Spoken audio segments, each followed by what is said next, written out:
My self Priyam Gupta from junior high school Madwa Haroga Varanasi.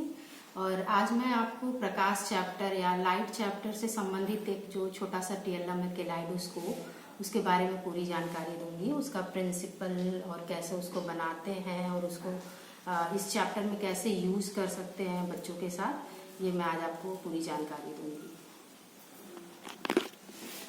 तो हम बात कर रहे थे केलाइडोस्कोप का, जिसको कि हिंदी में बोलते हैं बहुमूर्ति दर्शक। एक्चुअली होता क्या है कि ये केलाइडोस्कोप एक प्रकार का इंस्ट्रूमेंट है या एक प्रकार का ऐसा खिलौना है जिसमें अनेक प्रकार के रंग बिरंगे संरचनाएं दिखाई देती हैं। और ये संरचनाएं दिखाई कैसे देती हैं? इसमें हम 3 प्लेन मिरर्स को अलग अलग एंगल पे एक निश्चित एंगल पे अरेंज करते हैं, जिसकी वजह से मल्टीपल रिफ्लेक्शन के कारण हमें उन मिरर्स के थ्रू हमें ढेर सारी इमेजेस दिखाई देते हैं, मल्टीपल पैटर्न्स दिखाई देते हैं हमें केलाइडोस्कोप के अंदर। तो सबसे पहले हम देखते हैं कि केलाइडोस्कोप बनाने के लिए हमें ज़रूरत क्या है।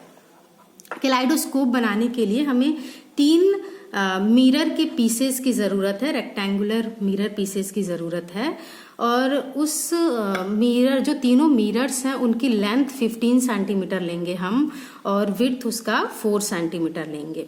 और इन तीनों मिरर्स को इंक्लाइन करके हम इस तरह से अरेंज कर देंगे 60 डिग्री के एंगल पर कि हमें एक ट्रायंगुलर स्ट्रक्चर उससे मिल जाएगा, प्रिज्म जैसा एक शेप हमें मिल जाएगा। इन तीनों को चिपकाने के लिए हम किसी अधेसिव जैसे फेविक्विक या फेविकोल का यूज कर सकते हैं। फिर उसके बाद हम एक कार्डबोर्ड से ट्यूब जैसा स्ट्रक्चर बना लेंगे और उस ट्यूब के अंदर इस ट्रायंगुलर स्ट्रक्चर को हम लोग फिट कर देंगे। उसके बाद हमें चाहिए एक राउंड कार्डबोर्ड का पीस, जिसमें हम एक होल भी कर देंगे और इस राउंड कार्डबोर्ड पीस को हम इस ट्यूब के ऊपर यहाँ पे इंसर्ट कर देंगे।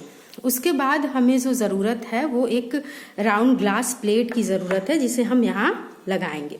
और उस राउंड ग्लास प्लेट के पास जो जगह होगी उसमें हम ढेर सारे रंग बिरंगे चूड़ियों के टुकड़े, बैंगल्स के पीसेज हो गए, छोटी छोटी मोतियाँ हो गई, जो भी हम वो चीज़ें डाल देंगे।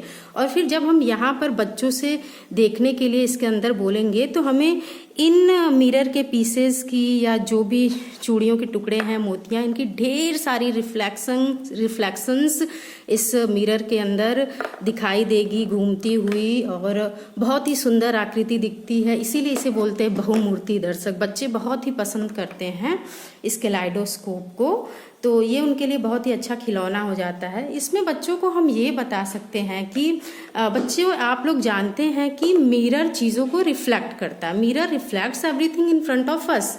दर्पण से परावर्तन होता है, लेकिन अगर हम इन्हीं 2 दर्पणों को किसी एंगल पर रख दें, जैसे कि ये 2 दर्पण हैं, इसको हमने थोड़ा सा ऐसे एंगल पे रखा, तो ये हमने एक बॉल लिया, उसकी हम देखेंगे यहाँ पे लगभग 3 इमेजेस दिख रही हैं। थोड़ा सा जब एंगल हम चेंज करते हैं उन 2 मिरर्स का, तो हम देख रहे हैं कि यहाँ पे नंबर ऑफ जो इमेजेस फॉर्म्ड है वो 2 ही बने। इस तरह से जो एंगल्स हैं मिरर्स के बीच की, अगर हम उस एंगल्स को चेंज करते जाएं तो जो नंबर ऑफ इमेजेस फॉर्म्ड हैं वो हमेशा चेंज होंगे। और इसी प्रिंसिपल पे वर्क करता है हमारा केलाइडोस्कोप। तो केलाइडोस्कोप में मल्टीपल रिफ्लेक्शंस के कारण, चूंकि हमने इनमें 3 मिरर्स लगाए हैं 60 डिग्री के एंगल पे, तो जो हम छोटी छोटी उसमें चूड़ी के टुकड़े या मोतियां डालते हैं, उसके मल्टीपल रिफ्लेक्शंस हमें अंदर दिखाई देते हैं। हर एक मोती के टुकड़े के 8 या 9 इमेजेस दिखाई देते हैं। ब्यूटीफुल इमेज पैटर्न फॉर्मेशन वहाँ पे होता है। तो इसके लिए एक फॉर्मूला है कि अगर हम formula to find out number of images formed when 2 plane mirrors are inclined on angle x, कि कितने इमेजेस फॉर्म होंगे अगर हम मिरर्स को किसी एंगल पे इंक्लाइन करते हैं। तो number of images formed is equal to 360 by x degree minus 1। यहाँ पे x डिग्री क्या है? x degree is the angle between 2 mirrors. तो इस हिसाब से हम बच्चों को बता सकते हैं कि किसी दो मिरर्स से हम लोग कितनी इमेजेस प्राप्त कर सकते हैं, इसके लिए ये फॉर्मूला है बच्चों, जिसमें कि हमें ये पता होना चाहिए कि उन दो मिरर्स के बीच का एंगल कितना है। अगर हमें उन दो मिरर्स के बीच का एंगल पता है तो इस फॉर्मूला पे रख करके हम आसानी से ये बता सकते हैं कि वहाँ पे कितनी इमेजेस फॉर्म होंगी। Thank you so much for watching this video.